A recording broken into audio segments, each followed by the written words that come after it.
viewers of Culture Connect TV, Chai with Uncle Sam. Some stories rise quietly, built not in the spotlight, built in the steady rhythm of hard work, discipline and purpose.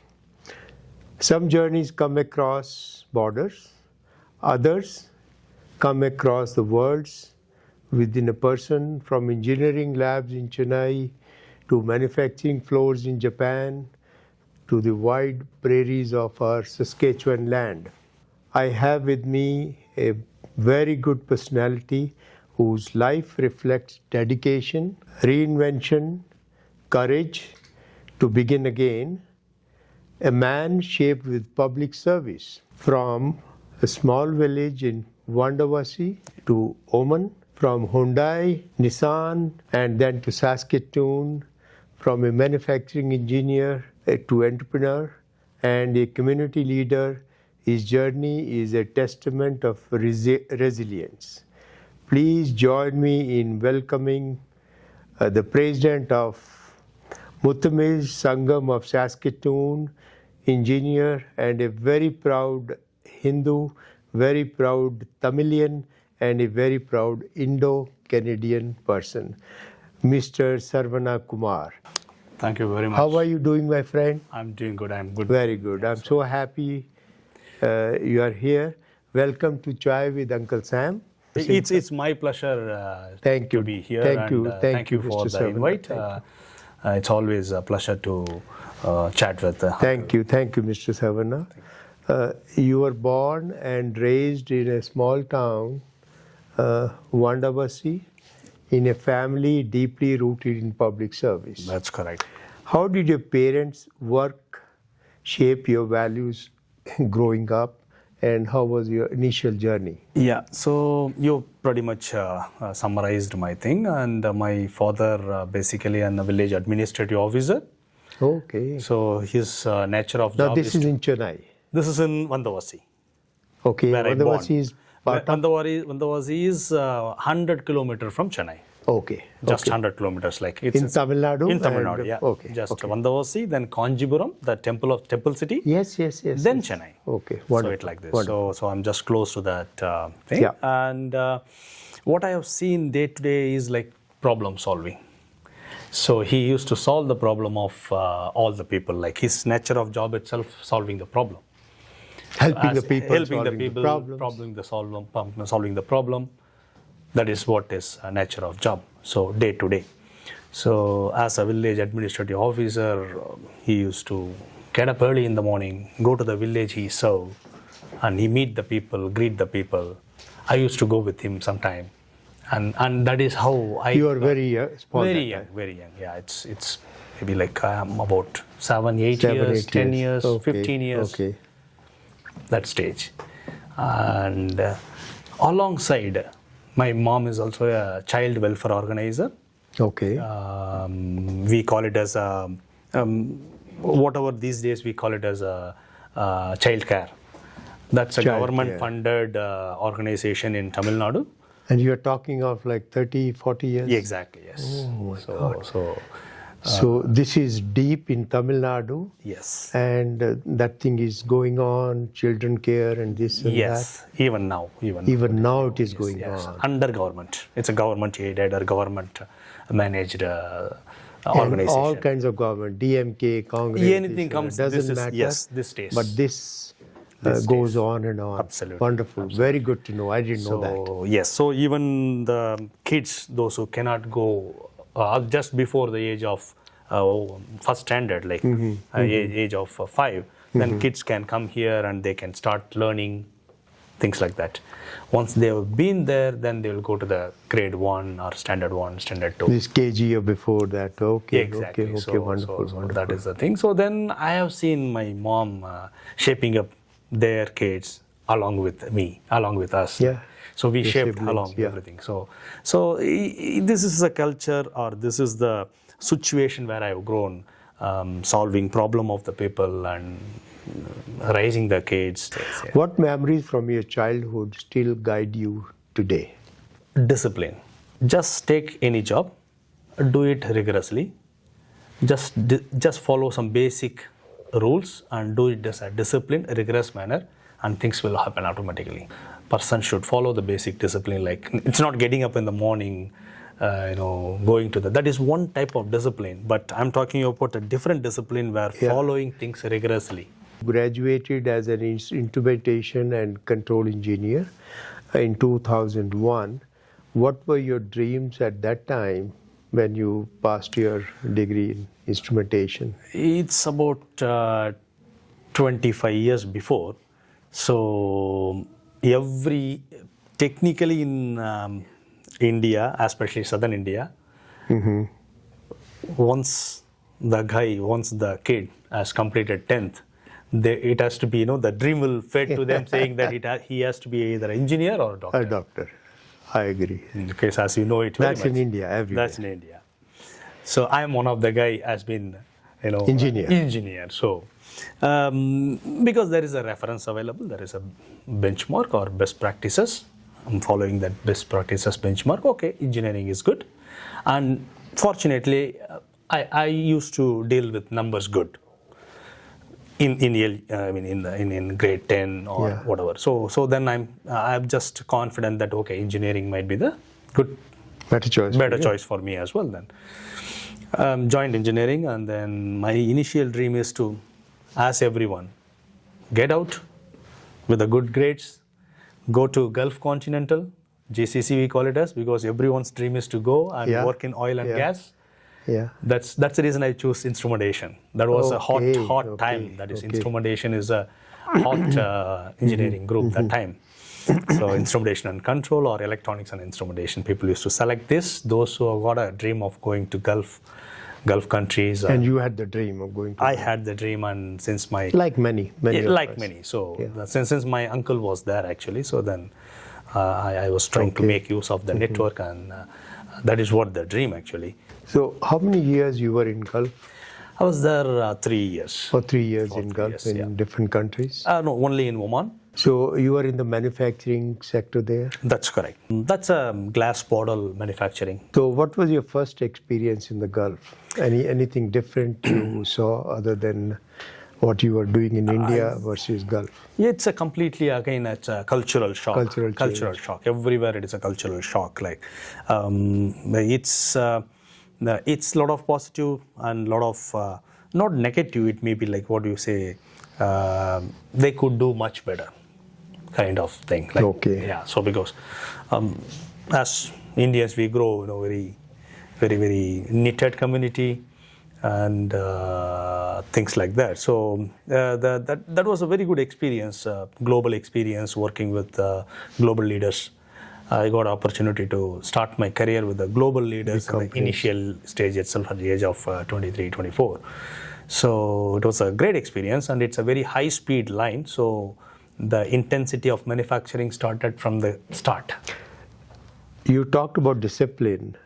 So did that particular thing help you in there? Absolutely. While in the Gulf? Absolutely, yes. So whatever task we are taking it, then that will be executed in a disciplined manner. So that definitely discipline, once we started following it, is hard to follow. It's boring to follow, basically. You spent 20 years approximately with giants like Hyundai, Nissan, and Maruti Suzuki. That must be in India. Yeah. What kept you passionate about manufacturing for such a long period of 20 years? After coming back from Gulf of manufacturing, you came back to India? I came back to Chennai. Then I just started a job in Hyundai first. Started Hyundai. That is a completely different ball game. High speed line again, like. Even in Chennai? Even in Chennai, yes. It's high speed. It is like 1 minute, one vehicle. Every minute, one vehicle is getting produced. I thought it's still not automation, still manual. No, it's a fully automated plant. Hyundai is high. Yes, it is. Hyundai is fully automated. And very good to know that. Every 1 minute you will get out, one vehicle will come out. You'll be surprised. But the seed for the vehicle has been made 6 hours before or a day before. But no inventory, not much inventory. No much inventory. It will be there. Just in time kind of a thing. Yeah, it is like that. So then that drives my passion. This is one of the best field to be in. And then And then the jobs kept me busy. I didn't get bored, and I was keep going. Then one day I think, no, it's enough, keep going. Then try to do something else. Yeah. You worked with mostly the Japanese companies. That's correct. More than 10 years. Yeah. What did you learn from Japanese manufacturing culture? Completely a life-changing experience working with Japanese. They will take a lot of time in planning. Okay. Which they will not miss anything in execution. Execution can be done by anybody. Okay. Planning is top-notch planning. So they will take more time in planning. More time in setting up the process. Execution is done. Yeah, so most important thing from Japan is like planning and the continuous improvement. That's very important. Yes. We call it as a kaizen. That's a Japanese word, kaizen. Learn from each and everything, continuous improvement. Continuous improvement. Never give up. Have meetings almost every week or every day, every second day, and learn from the mistakes. Correct. And go from there. Yes. So continuous improvement, and then the humility, the respect to the seniors are very, very good. Unmatchable in the world. Unmatchable. Nobody is as humble. The way they behave once they see the senior, once they respect the thing. So it is unmatchable. We cannot even imagine in India. That's what you are comparing, like India, drawings. or even I think in Canada. So and even I know some Indians are not used to that kind of humility with the seniors. Yeah. But that's very important. That's very important for. So respecting seniors. If senior said, you have to be there on the line for 8 hours and do the job, it has to be done. It has to be done. And he will do that, no question asked. From engineering to the general manager, you were in India and Middle East. What leadership lessons stayed with you when you left? I was more a process-based person.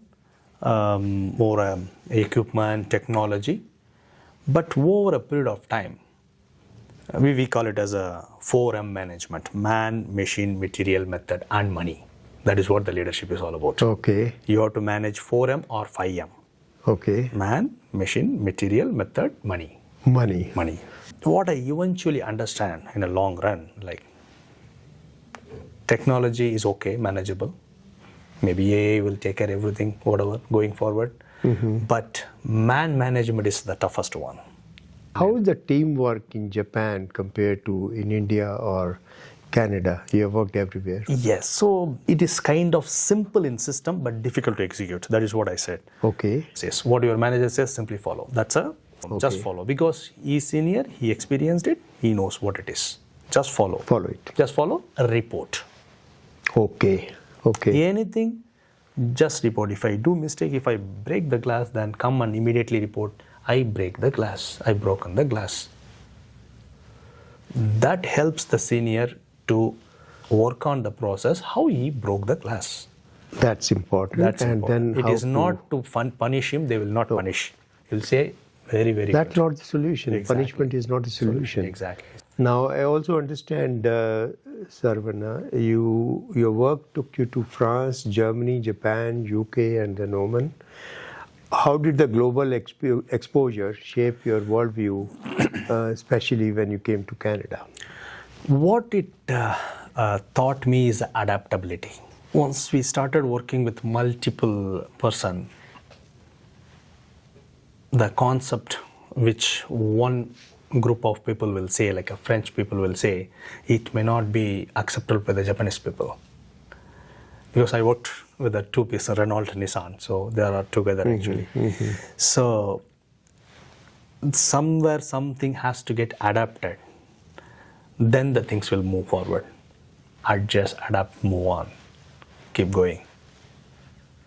This is most important when we started working with multiple French, Arabs, Japanese, anywhere. What was the most transformative experience, international experience you had? Something interesting. Yeah, mainly the root of discipline.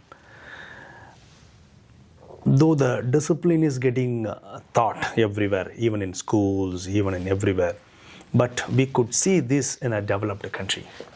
like UK. I stayed in the UK for a year, and that changed my life completely. Like, why can't we live like this in a place where everything is disciplinedly maintained, like traffic, rules, process, everything. So being in a developed country is always good, and we should definitely take this kind of following the rules to be taken, and we should continuously follow.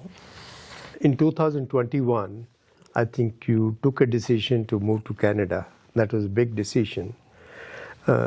What motivated in your family, parents, that you should move here? As I said, it was my dream to move out and explore the things. That is how I just moved Come to the West. That is how I moved to Gulf, Oman first. That itself a first international experience, and then that I didn't stop there actually. So even my dreams doesn't stop there. The intention for me is to go to Australia or UK or Canada. That is, it's immigrant-friendly countries. Yeah. Then, as I said, I got an opportunity to work in UK for a complete year for Nissan. So that changed my complete perspective of how the life has to happen next going forward. So that changed, and then I started making a plan. I'm trying to convert my dream into plan and put the process in place. And then, yes, decided we should move to Canada and start new.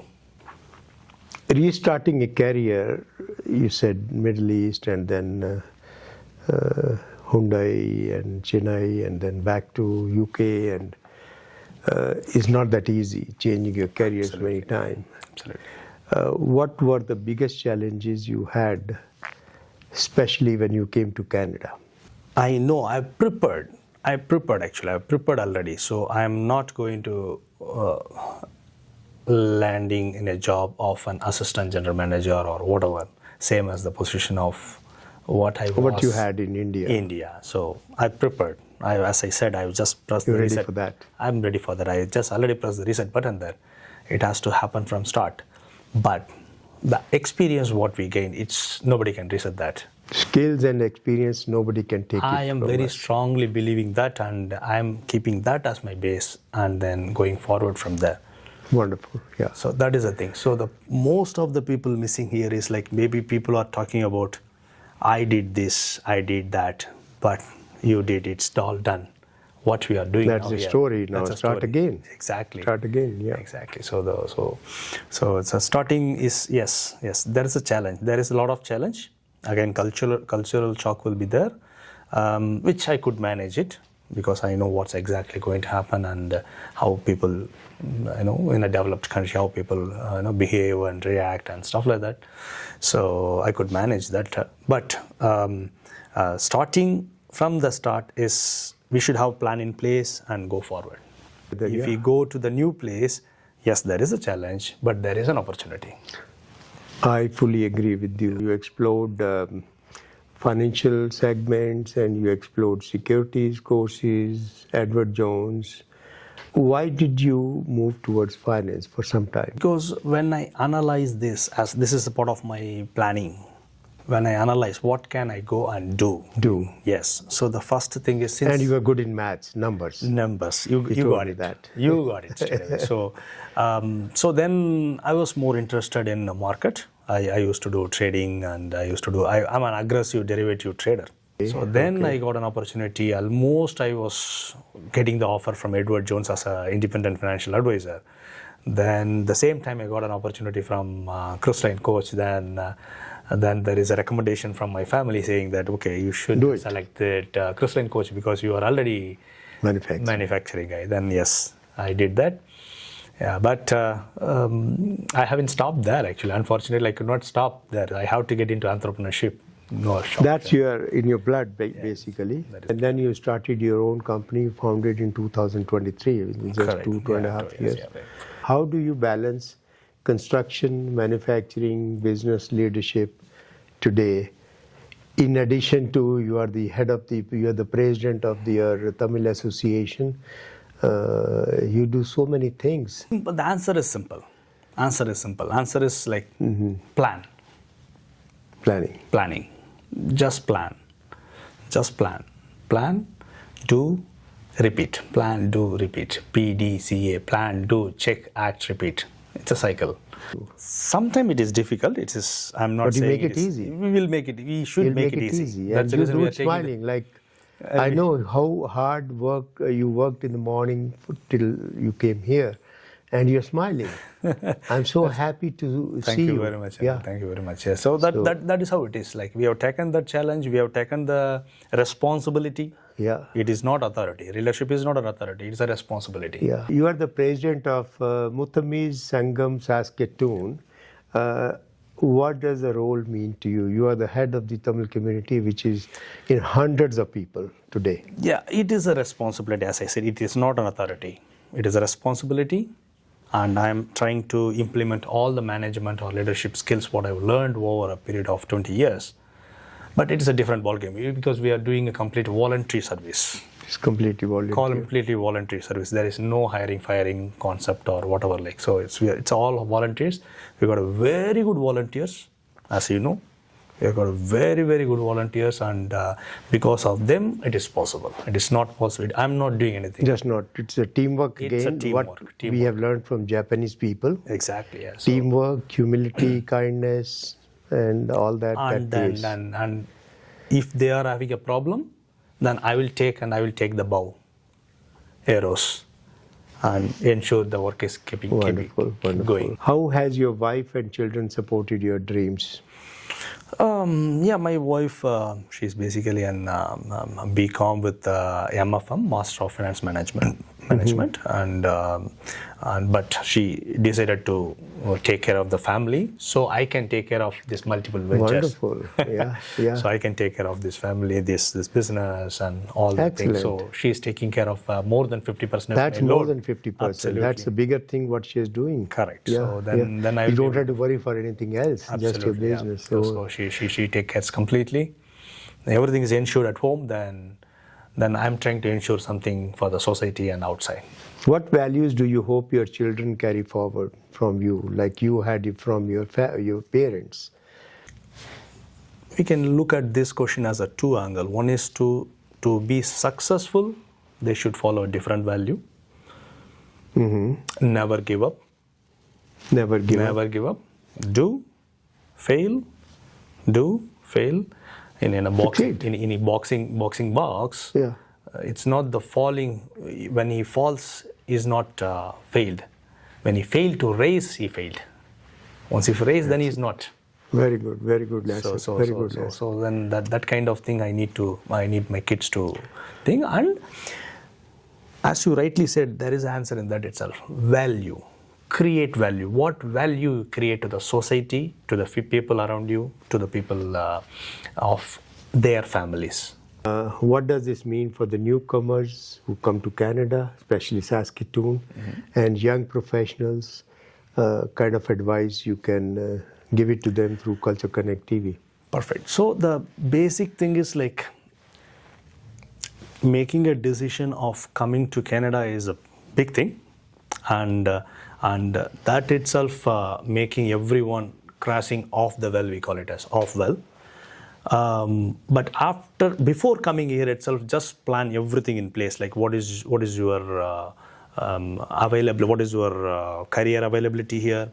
What are the things you can do? What are the things you can do from home country? What connect you can do it here?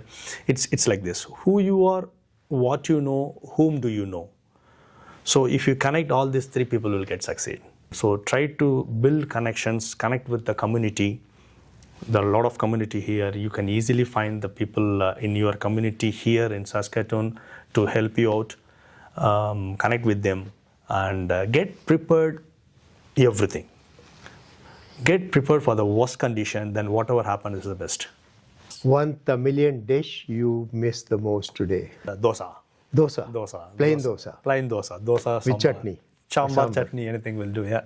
A habit from India you still keep? It's a natural thing. It's a natural thing. Maybe a coffee. I'm still drinking coffee. I'm a coffee lover. Yeah, which coffee? Filter coffee? No, just a black coffee. Just black coffee.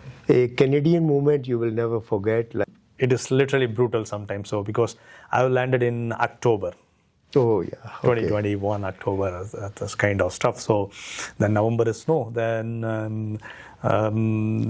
be cautious. So it's a little very tricky. Very tricky winter. Careful. We have to be very careful and get prepared. One word that describes your journey from last 20 years. Resilient. Never give up. Keep coming. Keep Never coming. give Keep up. coming. Keep coming. You will win. One day you'll win. Because once you give up, then only you lose. Once you never give up, then just keep coming. Resilience. Saravana, your journey is a powerful reminder that success is built step by step. Step by step. Not overnight, with courage, discipline, and hard work. Thank you for sharing your story with us today. We are really thankful to you to come here and talk to our viewers of Culture Connect TV.